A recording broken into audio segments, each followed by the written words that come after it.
What's up, hockey fans? Welcome to the Wraparound, brought to you each and every Monday and Thursday by the Hockey News. I am your host, Emma Lingan. I cover the Nashville Predators here at the Hockey News. I'm joined, of course, on this Monday by my wonderful co-host, Michael Augello, who covers the Buffalo Sabres here for us at the Hockey News. And we, as usual, have a lot to dig into today with all of our bite-sized storylines from around the NHL. But before we do, want to let you know that we are brought to you by our good friends at Sticks.com. Hey, hockey players, why drop a fortune on your sticks when you can snag pro-level composite sticks at Sticks.com? That's Stix.com. These all-black beauties are made for sniping, saucing, and shutting it down, all while looking sharp on the ice. And the best part is that prices start at just $85.13 US for a 3-pack. Yep, you heard that right. Elite sticks without the elite price. Hit up Stix.com. Again, that's Stix.com now and gear up without the markup. Let's go. All right, we're going to start with a juicy one today, Michael. Connor Bedard, not one, but two 10-minute misconducts in back-to-back games over the weekend.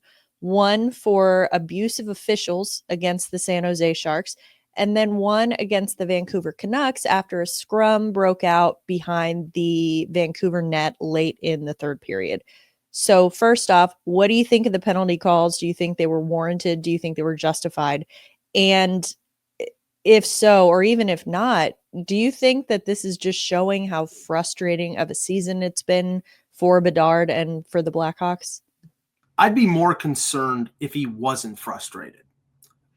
Because this has been a really terrible sophomore season for a really talented player.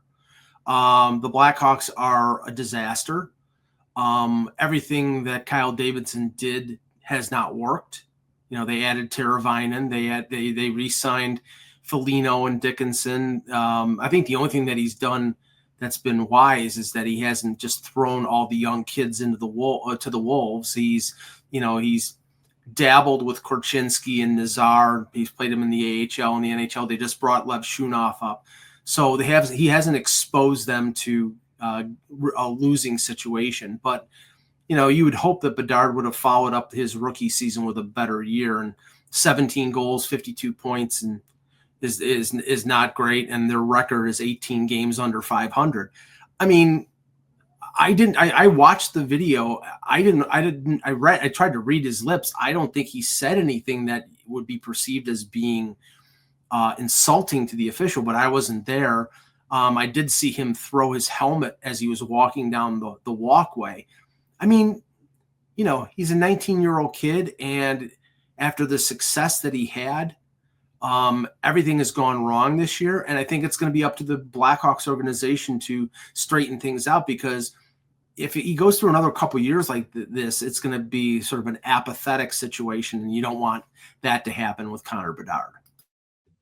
Definitely don't. All right. Well, moving over to Florida, Elliot Friedman reported on Saturday that the Panthers are resuming contract negotiations with Sam Bennett. So he is currently in the final year of his contract. He's making $4.425 million AAV.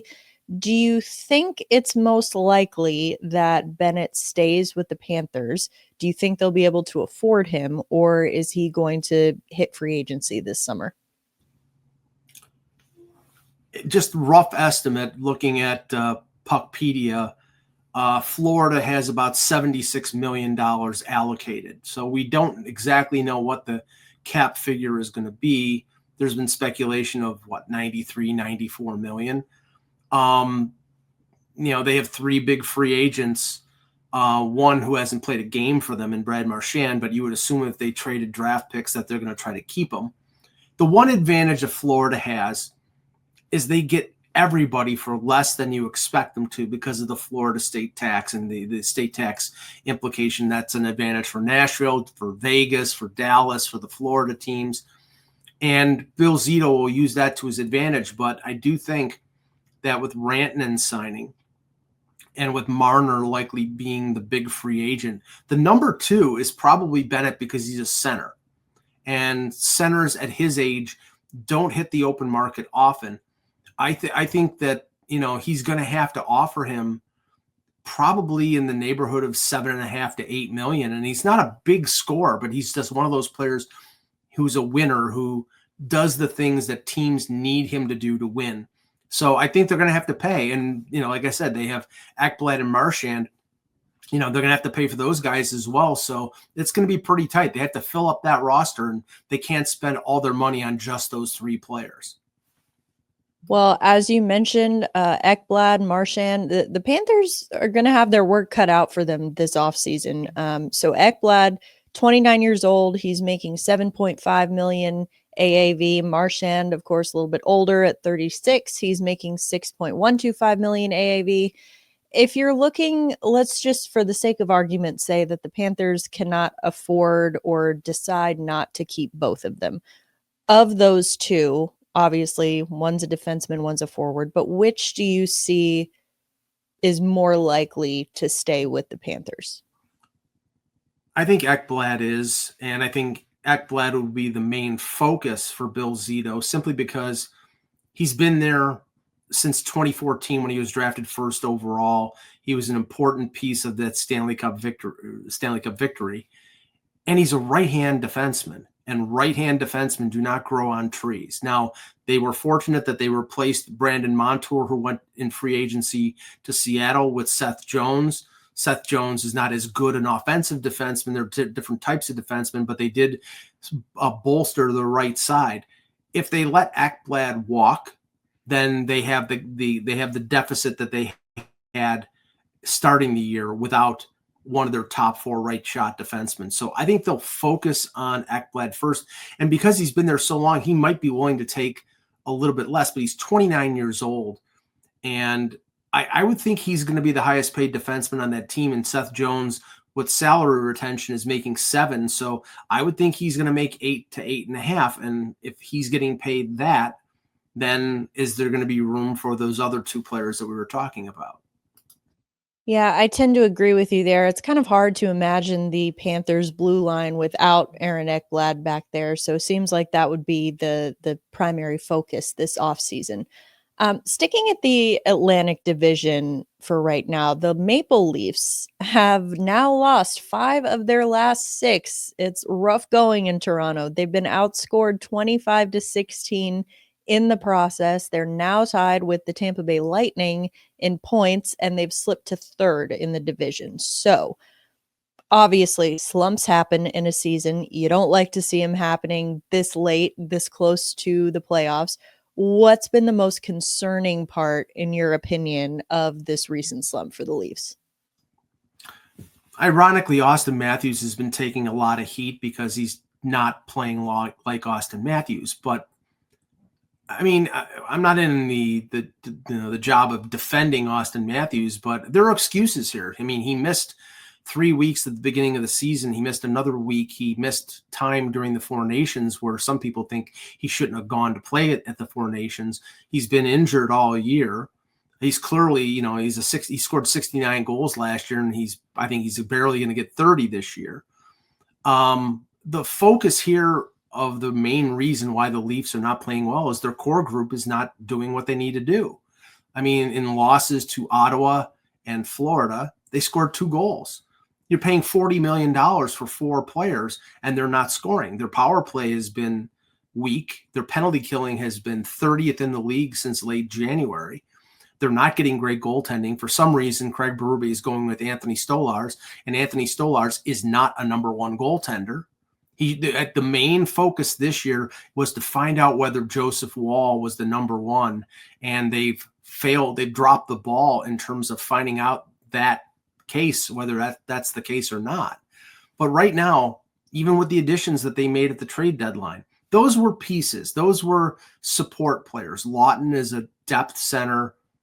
Brandon Carlo is a top 4 right shot defenseman, but he's not a big offensive guy. They need the core players to play like core players. And typical of it getting down to playoff time, it's just the perfect time for Mitch Marner to disappear, which he's doing right now. Yep, and right before he's about to be the belle of the ball in free agency this summer, so not the best look for sure.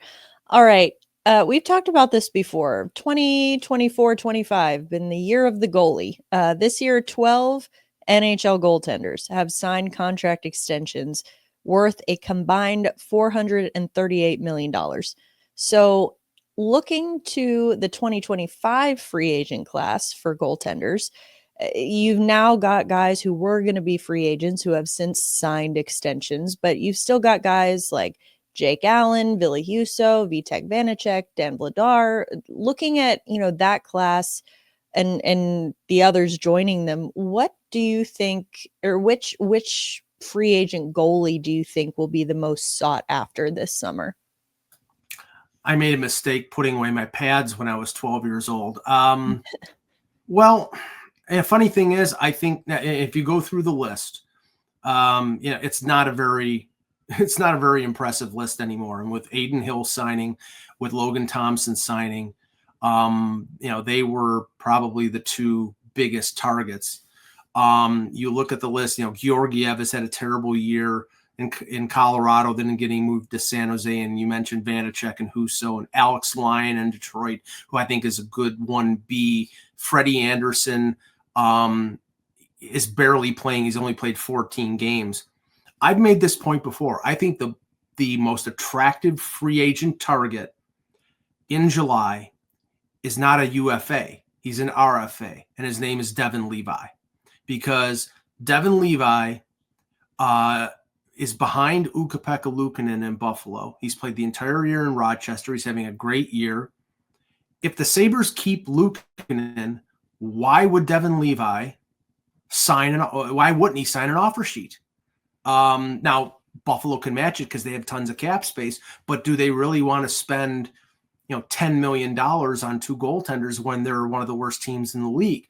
So I think they have to find out whether Devin Levi is going to sign with them before July 1st. And if he's not, or if he's going to test the market via offer sheet, then I think the Sabres are probably going to have to trade him. But I think that is somebody who a number of teams, if they're looking for a young goaltender and he's 23 years old and he's having a great year with the Amerks, I think he's going to be a big target from teams looking for a goaltender. Interesting. We always love some offer sheet drama, always adds some spice to the off season for sure. So the NHL GM meetings are beginning this week, and they're, among other things, likely going to be discussing a wide range of potential rule changes in the NHL for the future. So looking at examples of some of the rule changes we could be talking about, things like changing 3-on-3 overtime, expanding it from 5 minutes to 10 minutes, shortening the schedule overall, expanding when coaches can use the coaches challenge, things like that. So looking at all of those and what the GMs specifically are going to be advocating for, which one of those do you think, or something else entirely, do you think the GMs are going to be heavily in favor of? Pierre LeBrun talked about what might be on the agenda for the GM meetings, and a lot of it has to do with the potential parameters of the new CBA and what the league is looking for. There's talk about expanding from 82 to 84 games, and the reason they want to do that right now with the current 32 team structure is 4 games against your own division, 3 games against the other division in your conference, and 2 games against the other conference. So there's a balance there. And I understand that. They also are talking about moving the regular season early, starting it earlier. The one that has me all excited is eliminating the All-Star game. I will get pom-poms and celebrate that if that happens. But I think that's tied in with the Olympics. That's tied in with the Four Nations or World Cup or whatever form that takes going forward. But you see that, the All-Star game is pretty much, you see it failing in terms of ratings and in terms of interest across the board with all sports except baseball. So I think that, the NHL might be, taking the lead if they do eliminate it. There is talk about 3-on-3 overtime, expanding it, if not to 10 minutes, but maybe to 7 minutes, eliminating the shootout. And honestly, the shootout was an interesting experiment and was something that was exciting for a while. And then it really got to the point of boredom And I mean, I was at the Vegas Buffalo game, and it was an exciting game. There were people walking out during the shootout to get out early because there was a parade in town or something was going on, but people were leaving. If people were leaving, nobody left during the overtime. People were leaving during the shootout. So that should send some signals of some things that need to be changed. Well, we'll have to keep an eye on what comes out of those meetings then for sure. Looking back a little bit at the trade deadline, we saw obviously a lot of big pieces, big names were traded. Guys like Mikko Rantanen traded, then signed. Looking at some of the prospects, though, who were traded, guys like Callum Ritchie went to the Islanders, Brendan Brisson to the Rangers, Fraser Minton to Boston, Nikita Grabenkin to Philadelphia. Like, those are just some examples. But looking at the prospects who got traded, which, in your opinion, do you think is going to fit the best with their new organization? Well, none will fit right away, but I think the best prospect of them all is Ritchie. He played for Canada at the World Junior. He's having a great year with Oshawa in the OHL. He played 7 games earlier in the season with Colorado. I don't know if he's going to step right into the league next year. Maybe he plays in Bridgeport, but he's an excellent player. And, you know, if he can play center in the league and he's got the size to do it, then that would be a coup for Lou Lamoriello and the Islanders in a deal trading Brock Nelson to Colorado. The couple players that you mentioned, Minton fits the sort of Boston blueprint. He's a good two-way forward. The Leafs didn't want to give him up. He's an excellent kid. He's a smart kid. So I think he'll fit in right away. And he scored a hat trick for Providence over the weekend. So, you know, of course, Maple Leaf fans are wringing their hands now that, you know, of course we traded him. Now all of a sudden he's going to turn into Patrice Bergeron. Grabenkin is a prototypical flyer. He's a pain in the butt to play against. He's an energizer bunny. I saw him play a couple times in the AHL. Saw him in his brief stint with the Leafs. He fits sort of that sort of flyer motif. I compared him to a sort of a poor man's Ivan Barbashev. I'm not saying he's gonna be Ivan Barbashev, but I mean down the line, 6, 7, 8 years, he might be. So there's a lot of natural talent there, and he had a really good year in the KHL before coming over and playing for the Marlies and the Leafs. So, I mean, some good prospects went the other way in some of these deals, and I mean, we don't know what they're going to do, but I think a number of them have different aspects that can be effective in the NHL going forward. Well, we talked a little bit about free agency already. One of the pending free agents who has been kind of flying under the radar this year, he was talked about a lot as a potential trade chip last offseason, now that he is in the last year of his contract, but that's Nikolaj Ehlers in Winnipeg. So he's currently on pace for a career best season with 57 points in 58 games at this point. He's currently earning $6 million per season. Looking ahead, again, as he gets set to hit free agency here, how much do you think a guy like Ehlers could get on the open market? And do you think he'll stay with the Jets, or do you think that he will walk and sign elsewhere? Ehlers he seemed to have gotten past the injury problems that he had earlier in his career. There was a lot of concern in Winnipeg that he just couldn't stay healthy. He's been able to the last few years, and he has been one of their more consistent players. But the factor that Kevin Cheveldayoff is going to have to deal with is Kyle Connor's contract is up after next year. If you pay Ehlers, are you going to be able to pay Connor? You paid Hellebuck, you've paid Scheifele, you've paid Morrissey. You know, how many players can you pay at a top level? You know, one of the problems with Winnipeg is revenue because they have a smaller building. Now they have a multi-billionaire, one of the richest men in Canada. So you could say, you know, dip into your pocket and pay these guys, but that's not the way it works. So I think that'll be a factor. But if you look at the free agent market, I think he's sort of a tier 2 guy right now. It's like Marner is the number 1 target. And then you're probably looking at Ehlers along with Sam Bennett and Brock Besser as sort of that second level.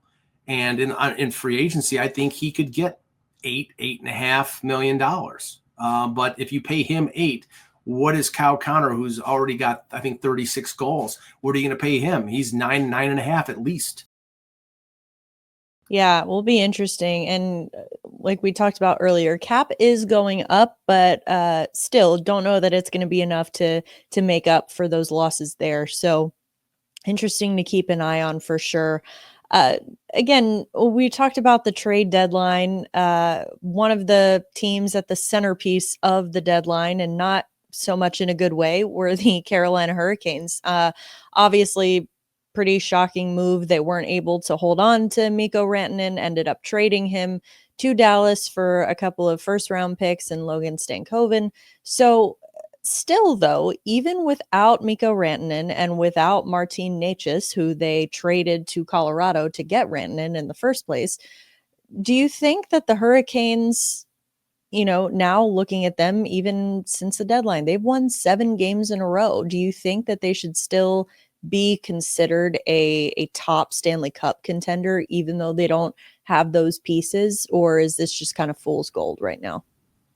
I think it's a bit of fool's gold. I mean, we know that the East is wide open. I mean, you look at the East and you've got the 3 teams at the top of the Atlantic, Florida, Tampa, Toronto, and then probably Washington and Carolina and the Metro. I don't know if you can, consider the rest of the teams serious contenders. So one of 5 teams, and they're one of them, but I think they're doing this sort of nervous energy after the deadline. We're going to prove to everybody that we don't need Mikko Rantanen. We're going to stand up on our own 2 feet, that type of thing. I mean, they're getting goals out of Seth Jarvis is leading them in scoring with 26 goals. Roslovic has had 21 goals, so he's been a good pickup. And Mark Jankowski, I mean, he's scoring like Ovechkin. He's got 4 goals in 4 games. I mean, what's going on there? I think the one refreshing thing, and hopefully Rod Brind'Amour sticks with this, maybe he's finally realized that he's got to go with Pyotr Kochetkov as the number 1 goaltender, because I think they've needed to do that the last few years because Freddie Anderson couldn't stay healthy. Neither could Antti Ranta. And I think their fortunes are going to rest on Kochetkov being a top-end goaltender in the playoffs. And it's possible. He's got a lot of talent. Yeah, it's always kind of been the Achilles heel in recent years in Carolina, has been the goaltending situation. But like you said, Mark Jankowski, Predators fans now are wringing their hands over that because, of course, he leaves and goes and turns into Alex Ovechkin in Carolina. So definitely funny, interesting, all of those sort of post-trade jolts that you see from individual players and from teams as well. So we'll see over the last 15 or so games how many of those stay hot, how many of them kind of level out. But do want to wrap up today on a bit of a feel-good story. Jonathan Huberdeau has had quite the resurgent season with Calgary. So he's got 25 goals, 49 points in 65 games. He leads the Flames in scoring. He may never be the same player that he was when he had that sort of career breakout in Florida. But do you think that he's the kind of player that can be sort of the centerpiece who's going to help lead the Flames to postseason success? If not, obviously not this year, but in the future. Well, they'll need him to be. They're paying him a lot of money. He's the poster child for the Matthew Tkachuk trade. But people have to realize Tkachuk was going to leave one way or the other. They got something in return for him.